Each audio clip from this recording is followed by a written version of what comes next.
yo venía de otro país y también venía de un pasado así como oscurongo. Yo sentía muchas ganas de llorar estando allí sentado. Ella se puso a llorar cuando yo le regalé toda la música. Iba a la iglesia, estaba súper contento, pero luego me encontraba con ella y ahí venía la tentación para mí y terminaba cayendo. Pero me cansé como de estar bien aquí en la iglesia, pero estar mal acá, fallándole a Dios después. Y entonces yo le oré a Dios, yo le dije, Señor, si ella no va a volver a ti, te pido que la saques de mi corazón.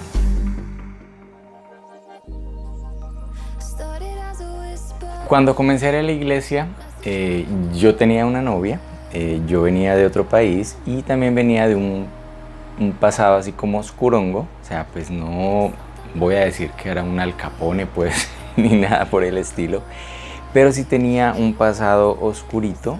Algún día quizás les hablaré de eso. Y bueno, tenía esta novia que les comento y yo comencé a ir a la iglesia. Bueno, antes de eso pasaron algunas cosas. La novia que yo tenía, ella había sido de la iglesia, ella estaba apartada del Señor. Yo la había conocido allá en este otro país donde estaba, en Japón. Yo estuve viviendo en Japón durante 2 años y 4 meses. Y cuando llegué, bueno, yo antes de irme me había ido ya con una cierta inquietud por el evangelio. Un amigo mío me había hablado pues de la palabra de Dios y yo la había entendido. Y si bien había dejado de ser católico, no era cristiano tampoco. O sea, estaba ahí como, no era nada, mejor dicho, ni de aquí ni de allá. Pero digamos que tal vez tiraba más para el lado del cristianismo, ¿sí? O sea, entendía que el evangelio era la verdad y que si uno creía en Dios debía creer en Él como decía la Biblia. Entonces allá, fuera del país, pues allá en Japón, conocí a esta chica, ¿qué les digo? Con la cual luego pues estuve acá, que era mi novia. Y bueno, también les comenté que ella había sido de la iglesia, que estaba apartada, y Dios la usó a ella para traerme a Él.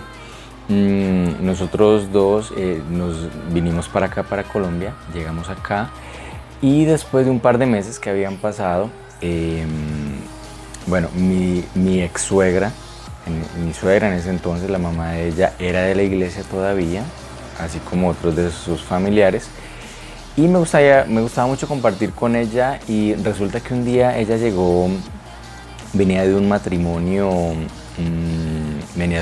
eso fue un día sábado, que es cuando se suelen hacer los matrimonios en la iglesia, a donde yo asisto, y bueno, creo que en casi todas o en muchas. Y me llamó mucho la atención esto del matrimonio y yo comencé a hacerle preguntas a ella, le decía cómo es eso, qué hacen. Bueno, entonces en resumen ella me dijo, dentro de 8 días hay otro matrimonio, por si quiere ir. A mí me quedó sonando y efectivamente allá estuve el sábado siguiente. Creo que esa vez fui también con la chica que era mi novia y yo la verdad no recuerdo pues muchas cosas, no recuerdo ni quién se casó, ni quién predicó, solamente me acuerdo que yo sentía muchas ganas de llorar estando allí sentado y sentía algo súper extraño.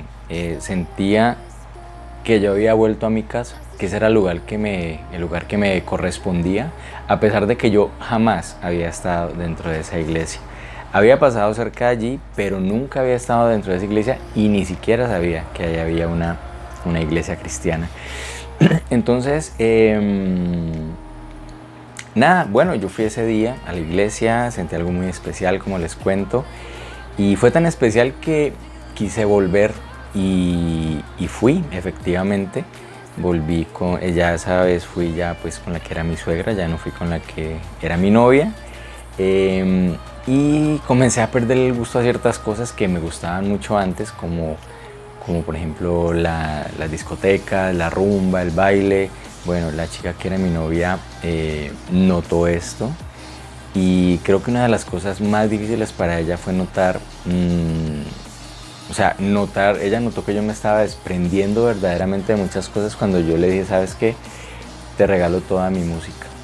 Pues tenía mucha música, salsa especialmente, Y se la regalé y yo recuerdo, si bien recuerdo, ella se puso a llorar cuando yo le regalé toda la música porque ella, habiendo sido cristiana, ella entendía que yo estaba, digamos, dando pasos verdaderamente importantes acerca de llegar a la fe en el Señor. Bueno, como ustedes saben, bueno, eso es una parte de mi testimonio de cómo llegué a la iglesia, es mucho más largo y viene de mucho antes, ahí les conté esa partecita, quizá algún día haga un video para contarles completo, pero lo que les quiero compartir en este video es otra cosa, y tiene que ver con lo siguiente. A ver, ahí perdí el hilo.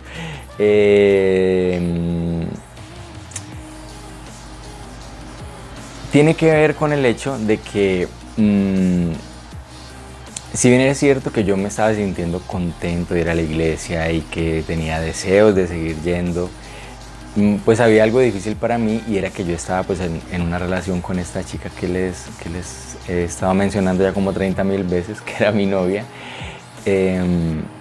Y me costaba pues pensar en terminar la relación con ella, ¿sí? Porque ustedes saben que uno cuando llega a la iglesia, bueno, una relación que no es de la iglesia, pues uno viene con muchas cosas, ¿no? Y uno entiende cuando comienza en la fe a conocer, así no se haya bautizado todavía, uno comienza a darse cuenta de que si uno va a estar en la fe, debe estar con una persona de la fe. Y ella, bueno, lo que yo más le pedía a Dios era que ella volviera a la iglesia, yo se lo pedía al Señor, pero ella decía que ella no iba a volver a la iglesia por mí, que si ella volvía algún día iba a volver pues por el Señor y pues obviamente así tenía que ser, ¿verdad? Era lo correcto. Entonces yo le pedí a Dios que ella llegara y compartíamos, bueno, pero ella no llegaba. La cuestión es que llegó un momento en el que yo comencé a ver que la relación de verdad era un tropiezo para mí.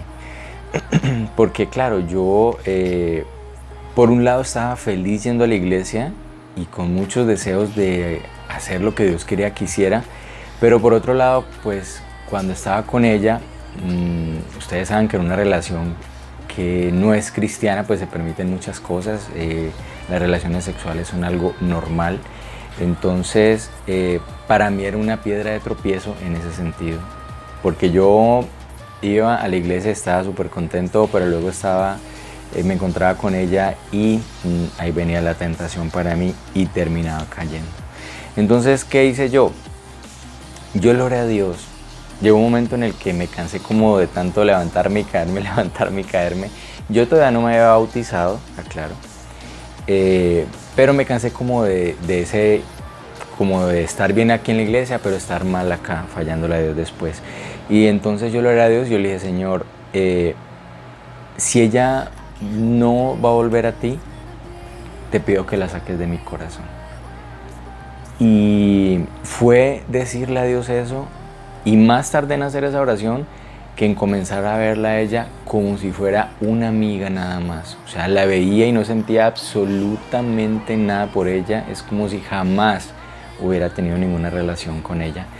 Y es por eso, esa es una de las razones por las cuales yo tengo que dar testimonio de que verdaderamente Dios, cuando nosotros le entregamos algún área de nuestra vida, incluyendo nuestra área sentimental, Dios sí interviene en nuestros sentimientos. Dios puede sacar de nuestro corazón a alguien. Ahora, no sé, de pronto tú dirás, pues yo no sé, yo le he estado pidiendo a Dios y no ha pasado hasta el momento. Bueno, yo no puedo generalizar, no puedo decir que en todos los casos va a suceder. Cada proceso de Dios es particular para la persona que está pasando por ese proceso. Así que no sabría decirte, pero una cosa sí sé y es que Dios sí puede hacerlo. Y que si nosotros le pedimos a Él de corazón, pienso que la única razón por la cual quizá no lo haría es porque hay una manera mejor de dar solución a esa situación. O porque quizá, no sé, está esperando que nosotros hagamos algo especial en ese sentido. No sé, son cosas que se me ocurren. Pero insisto, lo que yo puedo decir es que Dios verdaderamente interviene en nuestros sentimientos. Algo muy esperanzador, porque una de las cosas más difíciles para nosotros y que el enemigo usa muchísimo para desviarnos del propósito de Dios es precisamente nuestra área sentimental. Lo vemos en el caso, por ejemplo, de Sansón y Dalila. Y esta historia de Sansón es, bueno, esto de Sansón y Dalila es algo que, digamos, en lo cual se basa mucho el libro La trampa de Dalila, que ya les he estado mencionando en algunos videos, que es el libro más recientemente publicado, que publicamos ahorita en febrero del 2024, gracias a Dios. Y es una de las cosas que se toma como base. La historia es una novela, pues no habla propiamente de Sansón y Dalila, pero sí se toma como la referencia de esa historia, de que el enemigo, una de las cosas que más usa para desviarnos del propósito de Dios es, digamos que aprovechándose de nuestros sentimientos, ¿sí? Y lo vemos en el caso de Sansón, claramente, cómo Dios lo usó. O sea, yo me pregunto, si Dios usó a Sansón como lo usó, a pesar de que Sansón le desobedeció, ¿cuánto más hubiera usado Dios a Sansón de haberlo obedecido? Si Dios hizo lo que hizo con David para liberar al pueblo de Israel, siendo David una persona pues que no tenía una fuerza sobrehumana como si la tenía Sansón, ¿qué no hubiera hecho Dios con una persona como Sansón, verdad? Entonces, sí, y esto, hay otra cosa que quería compartirles. Esta niña, que era novia mía cuando yo comencé a ir a la iglesia, ella, yo les conté que se había apartado del Señor, y ella se había apartado, según entiendo, porque se había enamorado de un chico. Entonces me llamaba mucho la atención cómo ella se alejó del Señor por un chico, y ahora yo estaba dejándola a ella para llegar al Señor. Sí me hago entender como la ironía, y me hace pensar en una frase que está allí en La trampa de Dalila, que dice que, a ver si la recuerdo bien, que dice que todo lo que nosotros amemos más que a Dios nos terminará rompiendo el corazón, ¿sí? O sea, no vale la pena verdaderamente poner algo por encima de Dios en nuestro corazón. Entonces, nada, bueno, creo que este es un corto video comparado con el anterior, y por medio del cual quería compartirles esto. Entonces, nada, bueno, creo que eso ha sido todo pues por esta grabación, y espero que sigamos en contacto. Chao.